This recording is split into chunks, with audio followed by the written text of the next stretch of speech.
The Volkswagen Tayron, all new for 2026, is Volkswagen's biggest family SUV, and the version with the longest electric range is the one that cannot seat 7.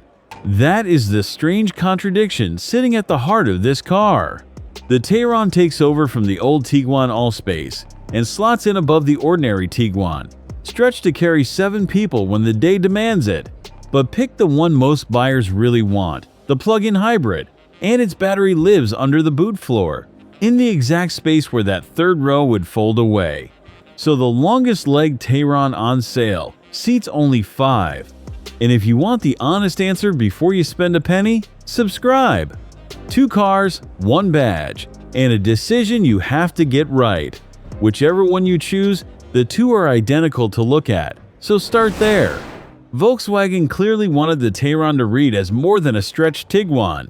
A slim illuminated bar runs across the nose, links to headlights, and glows faintly through the Volkswagen badge itself. A piece of theater designed to look expensive from the far side of a car park. Beneath it sits a wide, deep grille. Walk along the flank, and the extra length is obvious. It stretches nearly 4.8 meters nose to tail, with a wheelbase about 10 centimeters longer than a Tiguan's, all of it poured into the cabin. At the rear, a full-width light bar joins the corners, the Tayron name spelled out under the glass, the badge lit once more after dark. It is handsome in the quiet, careful way Volkswagen has made its trademark, never loud. Open a door and that calm carries inside. A large freestanding touchscreen sits high on the dash, but the detail I kept returning to lies on the console just below it. A small knurled dial, backlit in cool blue, twists to change driving mode or nudge the volume. A real physical control in a world that has buried everything in menus. The seats wear a soft 2-tone cloth with a subtle pattern, and 3-zone climate keeps the peace on a long trip. In the middle row there is proper space for adults to stretch out. That matters far more on an average day than a cramped rearmost bench ever will. It is not flawless. Owners of the earliest cars report the screen can be slow to wake and occasionally blanks out, the kind of software gremlin Volkswagen has been chasing across its range for years. Now lift the tailgate, because this is where the compromise stops being a talking point and turns solid. The electric Tayron gives you 705 liters of boot, room for a family's holiday luggage, and a folded pushchair with space left over. But the 7-seat petrol and diesel cars offer up to 850 liters, with the rearmost seats dropped, and the chairs to fill it when the school run doubles in size. Choose the plug-in and you are quietly handing back roughly 145 liters in 2 seats. Also, that battery has somewhere to live. And there is a second catch buried in that battery, one most buyers only meet after they have signed, which we will come back to. So here is what the trade buys back. The electric version pairs a 1.5-liter turbo petrol engine with an electric motor, offered in 2 strengths. One makes 204 horsepower, the stronger 272. Both drive the front wheels through a smooth automatic gearbox. The number that matters more sits underneath. A 19.7 kilowatt-hour battery, good for up to 74 miles of electric driving. That is enough to cover the average British commute, there and back, for most of a working week before a single drop of petrol is burned. Early reviews describe the electric pull as near silent and effortless around town. Find a rapid charger, and it refills from 10 to 80% in around 26 minutes at 40 kilowatts. Find a home wall box, and it simply tops itself up overnight while you sleep. And this is where the electric Tayron quietly makes its case. Because those tiny emissions, around 9 grams of carbon dioxide per kilometer, drop it into the 6% company car tax band. That turns a big, well-equipped plug-in into one of the cheapest cars a business driver can put on a payslip. If a family SUV that costs almost nothing to fuel most days, yet still fits your whole life is the puzzle you are trying to solve, stick around, because the next few minutes settle it.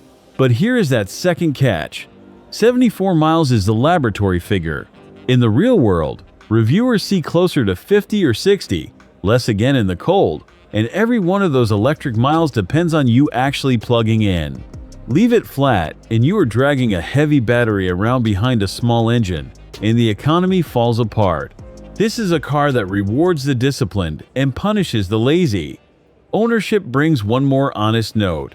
Volkswagen covers the Tayron for 3 years, or 60,000 miles, with a longer 8-year guarantee on the battery itself. And while that battery promise is reassuring, the basic cover trails the field. In the 2025 Driver Power Owner Survey, Volkswagen finished near the bottom of the table for satisfaction, and a Kia will hand you 7 years of warranty as standard. It is the sort of small print that only bites years later, long after the showroom glow has faded. Which brings us, at last, to money. The Tayron opens at around £40,000 for the entry petrol Life, but the plug-in you have been picturing starts higher, from roughly $45,000 for the match trim, and climbs past $50,000 for a loaded R-Line. That places it a clear step above an ordinary Tiguan, and awkwardly close to its own Skoda cousin, the Kodiaq.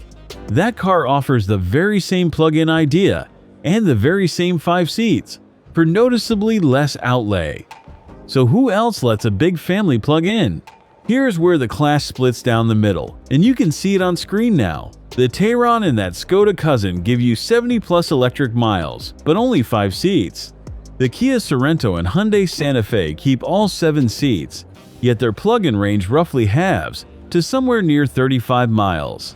The Peugeot, 5,008 seats, 7 as well, as a hybrid or a plug-in. And there is even a full electric version if you want 7 seats and a plug without the petrol engine at all. But nobody in this class hands you a full 3 rows and a long electric range together. You are choosing a side, whichever badge you buy. And that is the honest heart of the Tayron. Volkswagen built its longest range family SUV. Then, to fit the battery, took away the very 3rd row a big SUV is supposed to promise, and asked several £1,000s extra for the privilege.